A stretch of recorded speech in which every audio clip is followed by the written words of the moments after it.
let's talk about the short film that almost never existed.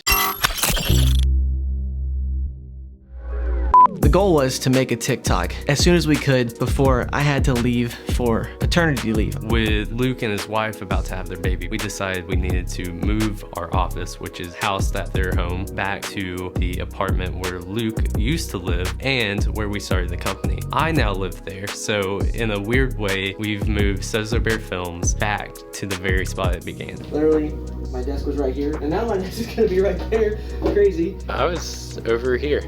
We just finished I Can Move Things With My Mind. What's the next step for these TikToks? Do we go back to the found footage, or do we move forward and make it more like a short film? We had this concept for like a portal gun or like some sort of interdimensional portal thing. So then I think Ella suggested, what if it was a glove? I went to our storage unit and I grabbed some old computer wires and processors, and we broke them apart, hot glued them onto a glove, and had honestly a pretty cool looking prop. That was it. We had our main prop, but we didn't really have a story. So it's Thursday, it's 4 o'clock, and we've got like 30 minutes left to figure out what we're gonna shoot tomorrow morning on Friday. And we just start hammering it out. We figure out Brad could have his shoes untied at the beginning of this short film, which once we had that, we had a real plot device, something that could really happen that we could pay off later. Yeah, so the backstory probably is my character never ties his shoe. I just don't care about that thing. And the one time I shrug it off, I get sucked into another dimension. To have a really good video, a really good short film, a really good TikTok, you need to have a punchline, something that pays off in the end. I told him to tie his shoes. As soon as we get everything ready in the office, we're like, okay, we're ready to go. We're gonna go shoot this thing. We go down and there's a truck that's pulled up behind Brad's apartment. And a couple of guys say, what are you guys doing? And we're like, oh, we're about to shoot a short film. And the guy's like, oh, cool, what's it about? And Brad tells him, interdimensional portals. And the guy's like, oh, cool. Walks off. We're like, all right, cool, whatever. This isn't gonna be an issue. We're gonna be working over here, but we're gonna shoot kind of over in this other area. Turns out that was way off. They're moving gravel. It ends up being super loud, and it's not like a 5-minute thing, it's an all-day thing. If you don't know, whenever you're recording outside or anywhere really, you want it to be as quiet as possible if you're gonna be recording audio. So, shoveling gravel and rocks out of the bed of a truck is a little loud. Not to mention that the sun was just blasting the side wall where we were going to be shooting, and it just completely blew it out. So it wasn't going to work. But we weren't going to be deterred. We were like, we've got to shoot this thing. We've got this ticking clock. Let's film this thing today. It's 9:27. We're supposed to have a meeting at 10. Thankfully, they just asked if we could push it back, so that gives us a little more time. Let's make history. We just break down to a skeleton crew. We take our camera, a little tiny tripod, a reflector. That's it. No lights, no nothing. And we're going to walk around town and find a different location. And that's so tough because typically as filmmakers, you want to plan that out way ahead of time. You want to know your location and know your shots and how it's going to work. When you're doing it all on the fly, that's like filming on hard mode. Well, we found another location, but it's still like, it's tough shooting in like broad daylight. It's direct sunlight, not a cloud in the sky.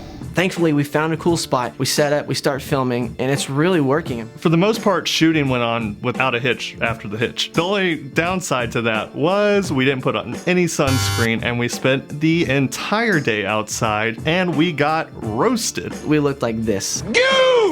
What we completely forgot was obviously these are the final days of summer. It's so hot, so humid, and the sun during midday is beating down right on you. And so we do the client call, we eat lunch, and then we're like, okay, we gotta go back out. Do we put more sunscreen on then?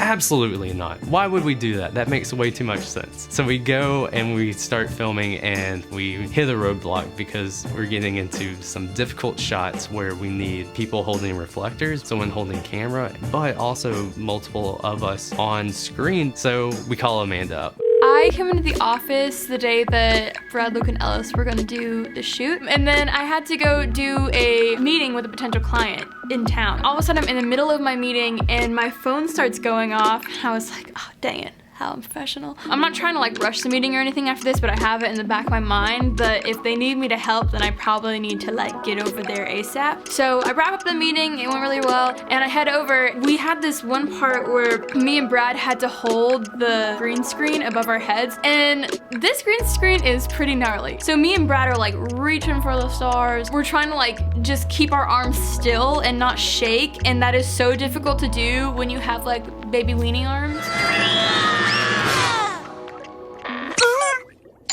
But But yeah, it was just a little small adventure for me to come out and help alleviate the stress of trying to figure out how 3 people are supposed to do acting and camera and shielding from the sun. So I think I was essential to the TikTok.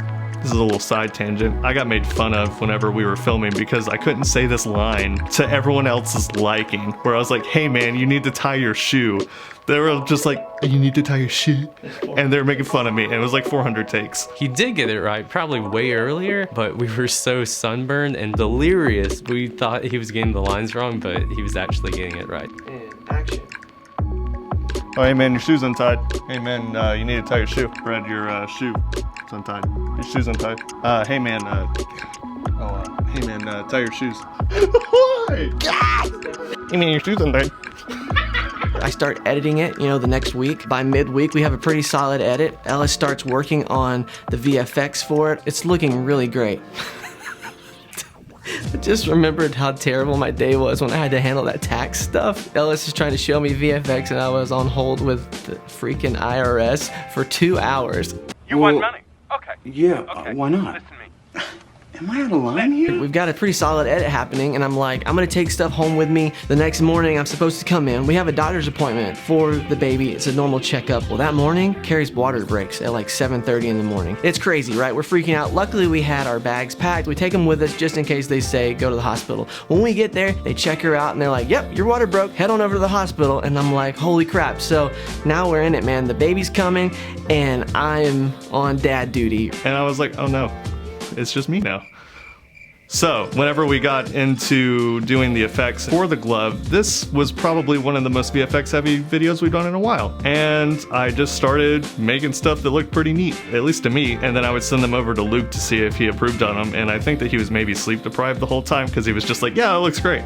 So I think he was just like, whatever. I'm in between feeding a baby, changing diapers, doing all that stuff, and then also trying to kind of tweak this edit, look at Ellis's VFX, send him notes. So the video that was already difficult to make has gotten even more difficult. So one of the hardest parts was creating the actual look for the portal. The portal went through maybe 3 or 4 iterations. Eventually, we got the look to be pretty close to what Luke had envisioned. Just like how every story has an arc, every shot has an arc. And with VFX, you really want to like tap into that. You don't want them to distract from what's going on in the moment, but if you're smart enough about it, you can really use effects to elevate your story to the next level. So there's just a ton of back and forth. Ellis making VFX, sending it over. The guys recording ADR, sending it over. If it doesn't work, I have to send it back, make a little tweak here and there, send that back, fly it in again, all the while haven't slept in like 24 hours and I'm like running on empty.